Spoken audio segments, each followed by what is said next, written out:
एक चुटकी जहर रोजाना। प्रिया नाम की एक युवती का विवाह हुआ और वह अपने पति और सास के साथ अपने ससुराल में रहने लगी। कुछ ही दिनों बाद प्रिया को आभास होने लगा कि उसकी सास के साथ पटरी नहीं बैठ रही है। सास पुराने ख्यालों की थी और बहू नए विचारों वाली। प्रिया और उसकी सास का आए दिन झगड़ा होने लगा।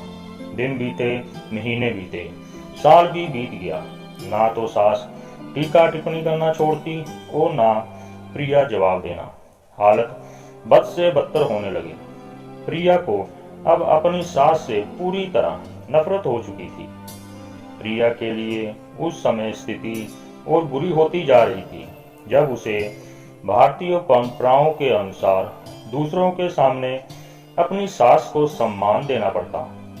अब वह किसी भी तरह सास से छुटकारा पाने की सोचने लगी। एक दिन जब प्रिया का अपनी सास से झगड़ा हुआ और पति भी अपनी मां का पक्ष लेने लगा तो वह नाराज होकर मायके चली आई। प्रिया के पिता आयुर्वेद के डॉक्टर थे।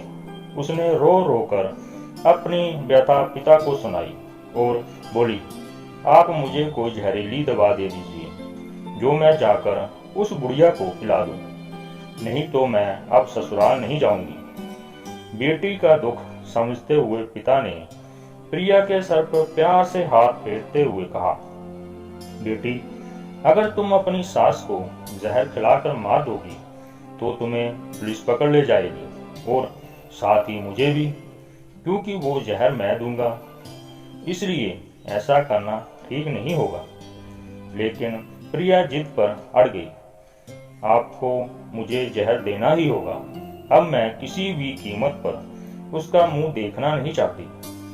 कुछ सोच कर पिता बोले, ठीक है, जैसी तुम्हारी मर्जी, लेकिन मैं तुम्हें जेल जाते हुए भी नहीं देख सकता। इसलिए जैसे मैं कहूँ वैसे तुम्हें करना होगा। मंजूर हो तो बोलो। प्रिया ने पूछा, क्या करना होगा?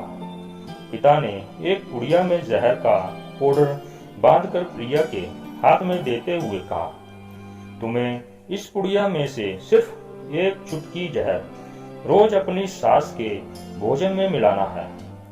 कम मात्रा होने से वह एकदम से नहीं मरेगी, बल्कि धीरे धीरे अतिरिक्त रूप से कमजोर होकर 2 से 4 महीनों में मर जाएगी। लोग समझेंगे कि वह स्वाभाविक मौत मर गई।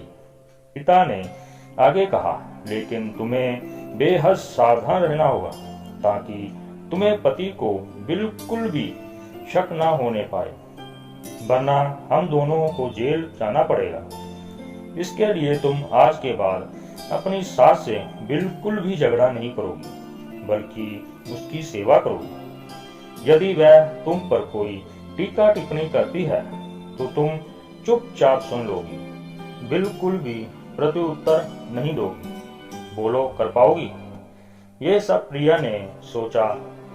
6 महीनों की ही तो बात है, फिर तो छुटकारा मिल ही जाएगा। उसने पिता की बात मान ली और जहर की पुड़िया लेकर ससुराल चली आई। ससुराल आते ही अगले ही दिन से प्रिया ने सास के भोजन में एक चुटकी जहर रोजाना मिलाना शुरू कर दिया। साथ ही उसके प्रति अपना बर्ताव भी बदल लिया। अब वह सास के किसी भी ताने का जवाब नहीं देती, बल्कि क्रोध को पीकर मुस्कुराते हुए सुन लेती। रोज उसके पैर दबाती और उसकी हर बात का ख्याल रखती। सास से पूछ पूछ कर उसकी पसंद का खाना बनाती, उसकी हर आज्ञा का पालन करती। कुछ हफ्ते बीतते बीतते सास के स्वभाव में भी परिवर्तन आना शुरू हो गया। बहू की ओर से अपने तानों का प्रत्युत्तर ना पाकर उसके ताने अब कम हो चले थे, बल्कि वह कभी कभी बहू की सेवा के बदले आशीष भी देने लगी थी। धीरे धीरे 4 महीने बीत गए। प्रिया नियमित रूप से सास को रोज एक चुटकी जहर देती आ रही थी, किंतु उस घर का माहौल अब एकदम से बदल चुका था। सास बहू का झगड़ा पुरानी बात हो चुकी थी। पहले जो सास प्रिया को गालियां देते नहीं थकती थी, अब वही सास आस पड़ोस वालों के आगे प्रिया की तारीफों के पुल बांधने लगी थी। प्रिया को साथ बिठाकर खाना खिलाती और सोने से पहले भी जब तक प्रिया से चार प्यार भरी बातें न कर ले उसे नींद नहीं आती थी।